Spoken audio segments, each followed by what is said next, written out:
Eu tive o privilégio de um dia escutar um missionário chamado Wes Stanford. Ele passou uma parte da sua vida ajudando a igreja na Etiópia, que por 17 anos esteve sob o regime comunista. As igrejas foram lacradas, pastores foram presos, muitos foram mortos. E esse missionário saía da América do Norte e ia para a Etiópia tentar ajudar os irmãos que se reuniam escondidos nas catatumbas, nas florestas. E um dia ele foi na cidade de Sodo, uma cidade no sul da Etiópia, e conheceu um pastor chamado Tadessa Assai. Um homem de Deus que tinha uma especialidade. A especialidade do pastor Tadessa era pregar nos funerais. Onde tinha um funeral, o pastor ia. Então, quando a polícia sabia onde tinha funeral, ia lá porque o pastor estava pregando, pegava o pastor, prendia o pastor, espancava o pastor, soltava o pastor e ele voltava a pregar. E um dia a polícia ficou com tanta raiva que disse assim: nós não vamos mais soltar o pastor Tadessa, ele vai ficar preso agora. E ele pensou: já que eu vou ficar preso, vou pregar na prisão. E levou 22 a Jesus Cristo dentro da prisão. E a polícia disse: não vamos mais soltar o pastor Tadessa, nem vamos mais deixar ele preso, nós vamos matar o pastor Tadessa eletrocutado, para servir de testemunho para que ninguém mais queira seguir Jesus. E anunciaram na cidade: amanhã, às 9 horas da manhã, o pastor Tadessa vai morrer eletrocutado. Mas eles não tinham cadeira elétrica. E eles chamaram as pessoas para o centro da cidade, para a praça da cidade, pegaram os fios desencapados, amarraram o pastor Tadessa, uma multidão veio assistir, deram 1 minuto para o pastor Tadessa orar, começaram um discurso contra o cristianismo, puxaram a chave para a corrente elétrica passar e matar o pastor. Houve uma explosão, fumaça e faísca para todo lado, a corrente elétrica não chegou e o pastor não morreu. Desamarraram o pastor e disseram: vão para casa, um eletricista vai consertar a gambiarra e amanhã nessa mesma hora o pastor Tadessa morre. E o pastor Tadessa pensou: já que eu vou morrer amanhã, vou passar a noite em oração. E voltou para a cadeia e passou a noite em oração. No outro dia, mesma coisa. A multidão veio, amarraram o pastor Tadessa, alguém havia passado o dia tentando consertar, puxaram a chave, explosão de novo, fumaça e faísca, a corrente elétrica não chegou. E a multidão começou a apertar tanto, fazer tanto barulho, que a polícia ficou temerosa, desamarrou o pastor e disse assim: vai embora daqui. E esse missionário estava lá e disse que acompanhou o pastor Tadessa e disse assim: pastor Tadessa, o que é que o senhor vai fazer? Um homem que passou 2 vezes pela morte, o que é que o senhor vai fazer? E ele disse assim: tem um funeral e eu soube que tem um funeral, eu vou lá pregar. E ele disse assim: pastor Tadessa, eu represento milhares de cristãos na América e nós estamos orando muito por vocês.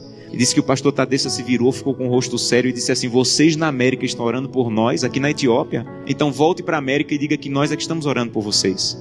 E ele falou: mas por que vocês estão orando por nós se vocês é que estão sendo perseguidos, pastor? E ele falou: irmão, ninguém na Etiópia acorda sem pensar. Nenhum cristão na Etiópia acorda sem pensar: hoje pode ser meu último dia de vida. Pode ser que hoje seja descoberto e seja preso e morto. Então, como nós não sabemos se esse é o último dia de vida, todo cristão na Etiópia passa o dia em oração. Não importa o que nós façamos durante o dia, passamos o dia em oração. Mas eu soube que as coisas vão muito bem na América e que tem cristão na América que consegue passar o dia inteiro sem orar. É verdade que tem cristão na América que consegue passar o dia inteiro sem orar? E ele disse assim: é verdade. Ele falou: você sabe que é proibido se reunir, mas nós precisamos tanto do corpo de Cristo que mesmo sendo proibido, nós nos encontramos escondidos à noite, no escuro, na floresta, nos cemitérios, porque nós precisamos do corpo de Cristo. Mas eu soube que vocês têm igreja na América em todas as esquinas e vocês podem entrar na igreja a hora que quiserem, que a polícia não vai entrar para espancar vocês. Mas eu soube que na América, no dia de culto, tem cristãos que ao invés de ir para a igreja, ficam em casa assistindo. É verdade que no dia de culto vocês podem ir a hora que quiserem e vocês não vão, vocês ficam assistindo. É verdade que isso acontece na América, irmão? Ele disse assim: é verdade. E ele disse assim: missionário, a minha congregação tinha apenas uma Bíblia e eu fiquei com medo de ser preso e minha Bíblia ser queimada. Então reuni minha congregação e com lágrimas nos olhos eu disse: irmão, eu não tenho como guardar a Bíblia, é o que nós temos de mais precioso. Se eu for preso, ela vai ser destruída.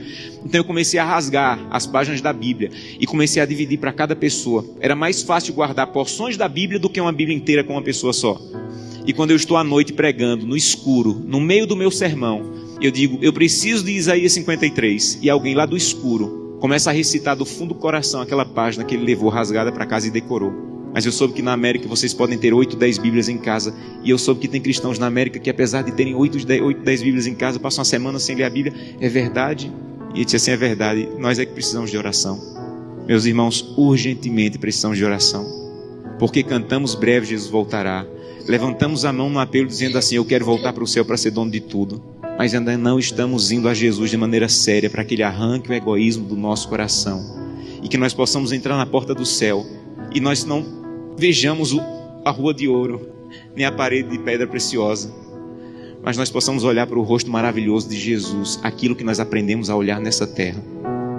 Eu tenho um sonho sonho da minha vida, entrar na porta do céu, segurando a mão de Gleice, minha esposa, e Glenda e Samuel, os meus filhos. Que eu quero chegar em frente a Jesus. Eu quero dizer: Jesus, cheguei com minha família. Essa aqui é Glenda, Samuel e Gleice.